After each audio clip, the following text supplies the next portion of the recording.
Welcome back. Today we're going to learn the move, the split roll. This is not a hard move if you're relatively flexible. It's called the split roll, but if you cannot do the full split, it's kind of fine. It's actually better if you can do the full split, but let me explain real quick. So basically, well, in Dutch, like the Dutch language, we call it spagaat and split. And spagaat is sort of the front one, where you do the front splits like this. And the split is where you do the side split, and sort of you need to have one of the two or three, because you also can use the other side. You need to have it very close, so it needs to be sort of close to the split. Doesn't have to be fully, like I said. And then you also have to sort of have the side one not completely that it's so high it's almost not usable.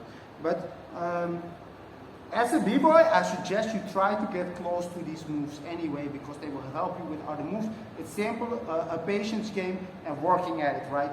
But if you cannot, this move is not for you. So then you basically skip this move and try something else, because there's a million moves you can do even without flexibility like that. But let's get into that split roll. You have the flexibility kind of down. You don't have to have it fully, like I said. It is kind of better if you do. So what is the split roll?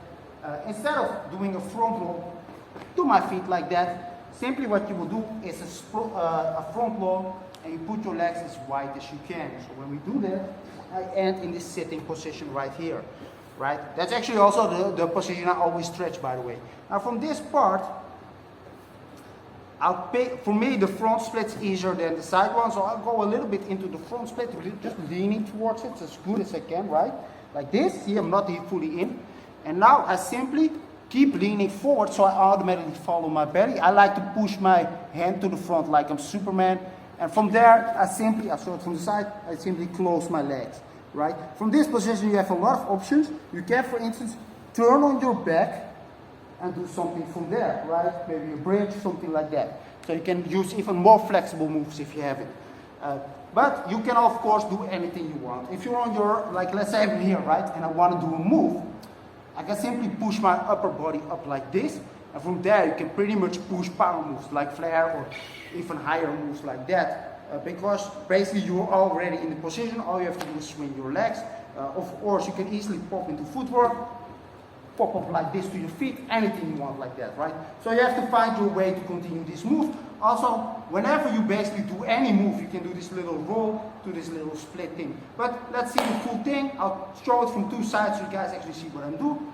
Go here, go to the split and roll. Right? Do it from the other side. I'll show it. Go from where you can actually do moves and shit. So let's say I'm in a handstand. Right here. Roll, split, done. Right? Obviously, a lot cooler if you're really into split, like I'm not, right? So if you have that flexibility, it's very easy to use.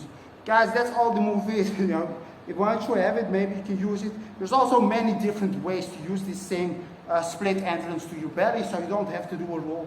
The roll is kind of simple to understand, and everybody that has the flexibility can easily do it. See you next time.